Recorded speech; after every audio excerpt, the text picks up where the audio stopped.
Hello everybody, and welcome to City Skylines. Today I have constructed a major city, as you can tell here, major downtown area, and some nice, somewhat suburban area. Here with some industry, a little bit over the whole place. Just we have offices, everything that runs a decent sized city of a large city of 131,000 right now, with rooms to expand. Now, today we're going to deal with the traffic.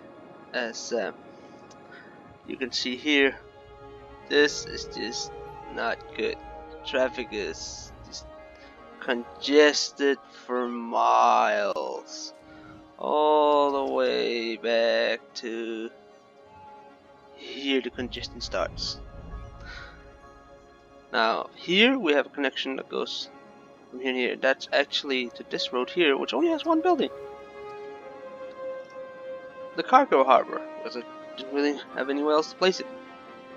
Now on this road, there's a lot of traffic, but it flows, so that's not a problem. The problem becomes out here. So we're going to figure out how to solve these issues. Now, for the sake of this video, I have avoided most things. Like you see, there's virtually no roundabouts. There's like one over here. It's kind of a double roundabout. And there's a few bus routes here, train stations here, and here, main station here, and one at the airport. That's it. There is all and well, actually, and then we also have two ports. But that's it. There's no monorails, no subways, nothing, no metro lines, and we're gonna see if we can solve the traffic issues by giving the people of the city a highly functional and effective mass transit system. So we're going to have a little higher metro lines going from these districts out here into the main city and into this main area here, and we're going to have one that goes over. So we have to connect these, and we'll have one go around. It's kind of a metro ring, and we're going to connect those to bus routes and monorails, and we might see if we can add some public transportation. We probably also have to add the amount, increase the amount of just connections here. See, we actually only have two bridges. There's here, this is the highway, and then there's this, which is also highly congested. That's actually the only way to cross between. So we might also have to see traffic flows down 60%. This is bad. So we're going to construct all of that, and we're going to see the effect of it.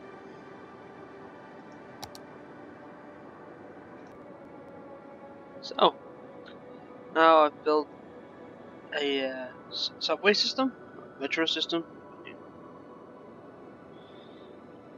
which is a series of has a series of lines. Which is here has 4 lines that runs from the suburbs up here through industrial zones and such into the main city. There's actually one that's just going around it here, all the way to the end, past the airports.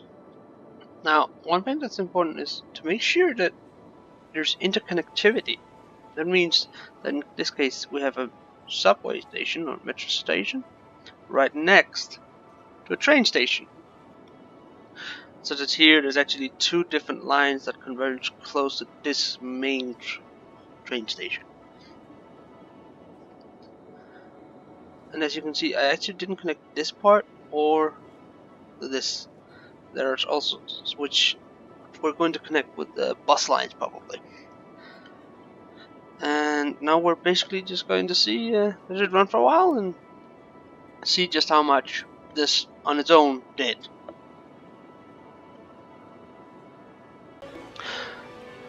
So we've let the system run for a while with our now quite large metro lines, and it seems to have an effect. Actually, our ridership numbers for trains have gone down, but the ridership numbers for the metro line has increased massively. It has really changed our public transportation. So we look at the traffic flow. It's actually gone up by about 10%, which is really awesome.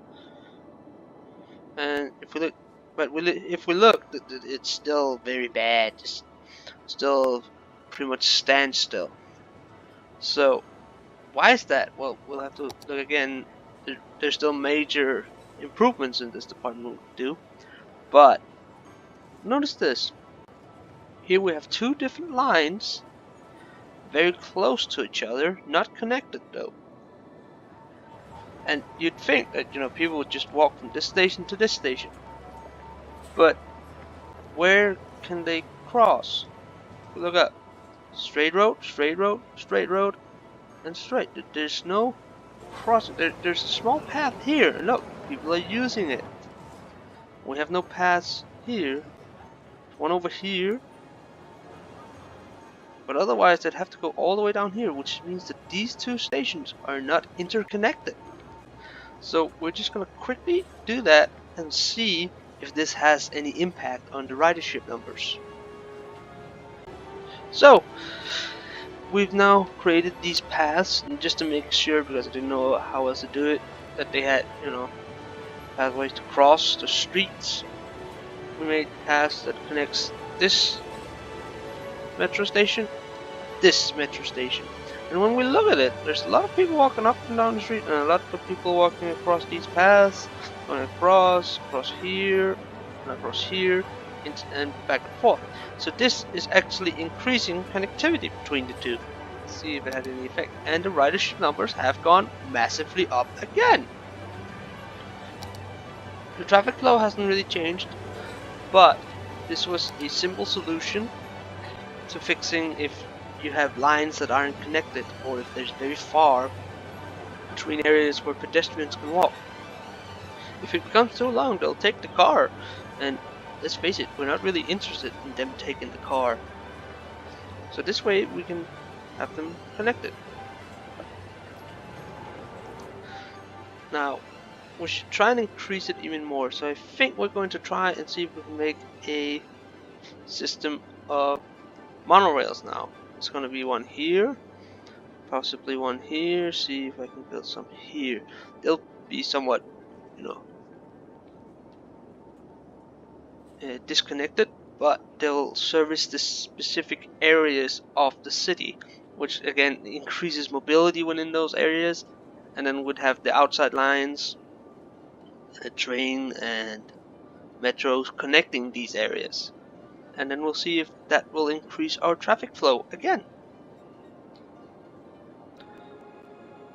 So we've let time pass a little bit. We've built two lines. There's a small one over here, and then this larger one over here. And it hasn't really done that much.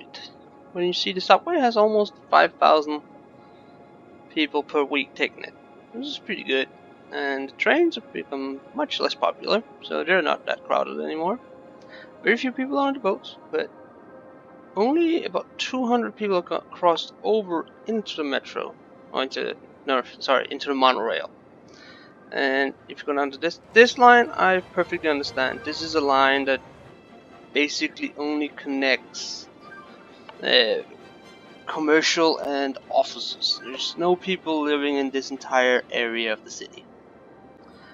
They all live up here, so that I understand. This is a bit in between, and it's close to the main to several other stations, so these should actually be highly effective.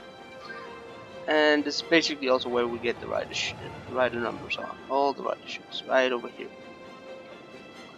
So what we're going to do now is, because the traffic flow is stable, it goes around 72, 76, which is 10% better than before the metro lines. So the metro lines really made a difference. That took a lot of cars off the roads, which really increased the flow. But as we can see here, the flow is still bad. Just look how much a path actually works, by the way. This is an amazing path. This connects this area with a train station, a metro, and a monorail. And just look how many people are walking from this into this working area. This is a major hub for transportation, and it really serves this area well. But what we're going to do is we're going to now go with bus lines, because I really think if we do that, we might see an increased ridership numbers overall, because we're going to use it to connect the different stations with these large areas. Like, just look at this. This entire area has no public transportation. This is basically a desert when it comes to public transportation. So what we're going to do is we're going to create in this area bus lines that goes in between, that connects the different lines and different services with people that are not serviced by any of them. And then we'll see just how this changes. We've now plotted out the different bus lines, these blue lines here. See a bus right there. Connecting the different areas more closely. Still not completely everywhere, but it has to be somewhat, centralized. Like here we have a bus stop here, and we have a metro line here. Here you can see a lot of people, and we have a lot of people here. So this seems, let's see where they walk. Some of them crosses the road, and the rest comes, a lot of them down here. So it works, they are connecting between. Which we can also tell you, the ridership numbers for the metro line has gone down somewhat, while the bus lines have just exploded. And you have very few on the trains, very few on here, very few here, and here this has also gone down a little bit. But it is worth noting that overall we're up to 7,000 per week, but our population unfortunately has taken quite a drop. We're down about 15,000, and sometimes it's just, even though the demand is high, demand is decent, but that's just how that is. So let's have a look at the traffic. The flow is up to 78%. We're almost at 80, but we still have issues at these central locations. But overall, I have to say that a mass transit system can really make the difference in one of these cities in the traffic flow.